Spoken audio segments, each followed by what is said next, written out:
بسم اللہ الرحمن الرحیم۔ السلام علیکم۔ 12ویں صدی عیسوی کے آخری عشرے میں آغوز قبیلے کی شاخ قائی قبیلے کے سردار سلیمان شاہ کے گھر میں ایک نڈر، بے باک اور دلیر بچے کی ولادت ہوئی، جس کا نام اس کے باپ سلیمان شاہ نے ارطغرل رکھا، جو بعد میں ارطغرل غازی کے نام سے بھی مشہور ہوا۔ ارطغرل ترک زبان کا لفظ ہے جو کہ دو لفظوں کے ملاپ سے بنا ہے، اور کے معنی آدمی، سپاہی یا ہیرو کے ہیں، جبکہ تغرل کے معنی عقاب کے ہیں۔ تو اس لحاظ سے ارطغرل کے معنی ہوئے عقابی شخص، عقابی ہیرو یا عقابی سپاہی۔ ارطغرل کی پیدائش برسا کے قریب ہوئی، جو کہ ترکی کا ایک قدیم شہر ہے، جس سے بعد میں سلطنت عثمانیہ بننے کے بعد پہلے دارالخلافہ بننے کا اعزاز بھی حاصل ہوا۔ ارطغرل چونکہ قبیلے کے سردار کا بیٹا تھا، لہٰذا اسے بچپن سے ہی تلوار چلانا، تیر اندازی اور گھڑ سواری اپنے باپ دادا سے وراثت میں ملی تھی، اور بچپن سے ہی بہادری اور شجاعت میں ارطغرل کا اس کے قبیلے میں کوئی ثانی نہیں تھا۔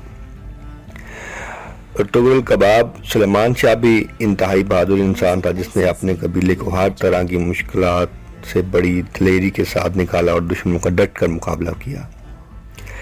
قائی قبیلہ شام کے قریب ایک علاقے میں پڑاؤ پذیر تھا، لیکن وہاں چراگاہوں کی کمی کی وجہ سے اور موسمی سختی کی وجہ سے انہیں جلد از جلد ہجرت کرنا تھی، جس کے لیے انہوں نے حلب کے گردونواح میں پڑاؤ ڈالنے کا فیصلہ کیا۔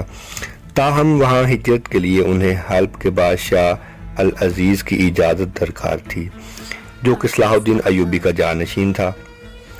حلب کی حدود ایک طرف سلجوقی سلطنت سے منسلک تھی تو دوسری جانب بازنطین سے ملتی تھی، اور جب ارطغرل الچی کے طور پر یہ زمین کا ٹکڑا حاصل کرنے کے لیے حلب پہنچا تو اس وقت العزیز کا محل سازشوں کی گڑھ بنا ہوا تھا، کیونکہ بازنطین میں جاسوس ہر جگہ موجود تھے۔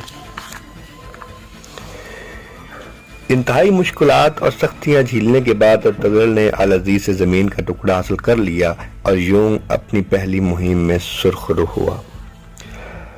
ارطغرل کو سلجوقی شہزادی حلیمہ سلطان سے پہلی نظر میں ہی عشق ہو گیا، جو کہ سلطان علاء الدین کے قباد کی بھتیجی تھیں، اور ارطغرل نے حلیمہ سلطان سے شادی کر لی، جس سے ارطغرل کے 3 بیٹے ہوئے، جن کے نام گندوز، ساوچی اور عثمان تھا۔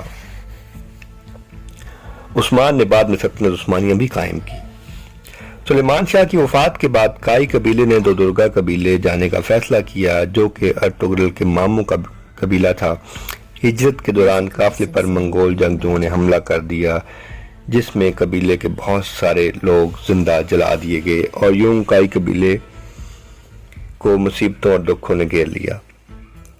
ارطغرل کے بڑے بھائی گردوغلو اور ارطغرل میں آپسی اختلافات نے جنم لے لیا، کیونکہ ارطغرل منگولوں کے خلاف لڑنا چاہتا تھا، جبکہ اس کا بڑا بھائی لڑائی سے گریز کر رہا تھا۔ بھائیوں کے آپسی اختلافات جب بڑھے تو قبیلے میں نئے سردار کے چناؤ کے لیے جرگہ بلا لیا گیا، جس میں گردوغلو نے کامیابی حاصل کر لی، کیونکہ اس نے قبیلے کے مائدین کو سکوں کی مدد سے خرید لیا تھا۔ جب ارطغرل قبیلے کا سردار منتخب نہ ہو سکا تو اس نے اپنے حامی سرداروں سمیت 400 افراد پر مشتمل قافلے نے ہجرت کا فیصلہ کیا، اور انہوں نے سوت کے قریب اور بازنطین اور سلجوقی سلطنت پر یہ پڑاؤ ڈالا۔ یہاں شروع میں کافی مشکلات جھیلیں، لیکن وقت گزرنے کے ساتھ ساتھ اپنی بہادری اور شجاعت سے منگولوں اور بازنطینوں کو شکست دیتا چلا گیا، جس سے سلطان علاء الدین نے خوش ہو کر ارطغرل کو سرحدی علاقوں کا سردار عالم بنا دیا، اور تمام سردار اور ترک سرحدی قبائل ارطغرل کی اطاعت میں آ گئے، اور سعود کی زمین بھی ارطغرل کو عطا کر دی گئی۔ بہت سے بازنطینی قلعوں کو اللہ کی نصرت اور شہیدوں کے خون سے فتح کیا گیا۔ تاریخ سے معلوم ہوتا ہے کہ ارطغرل نے ساری زندگی دشمنوں کے خلاف جہاد کا علم بلند رکھا اور ہزاروں چھوٹی بڑی جنگیں لڑی، لیکن کسی بھی جنگ میں دشمن کی تلوار یا تیر ارطغرل کی جان نہ لے سکی، اور یوں 1281 میں 90 برس کی عمر میں بیماری کی وجہ سے طبعی موت ہوئی۔ ارطغرل غازی کے جسم پر کوئی جگہ ایسی موجود نہیں تھی جہاں پر زخم کا نشان نہ ہو، کیونکہ ساری زندگی اس نے دشمنوں اور اسلام مخالف لوگوں کے خلاف حالت جہاد میں گزاری۔ ارطغرل غازی کی وفات کے بعد ان کے چھوٹے بیٹے عثمان نے باپ کے نقش قدم پر چلتے ہوئے اور مقدس مقصد کی تعمیل کے لیے اپنی پوری زندگی صرف کر دی، اور ان سے محبت کرنے والے ان کی قبر پر تشریف لے کر جاتے ہیں اور سلام پیش کرتے ہیں۔ تو یہ تھا ہمارا آج کا ولاگ۔ امید ہے آپ لوگوں کو ہمارا یہ ولاگ پسند آیا ہوگا۔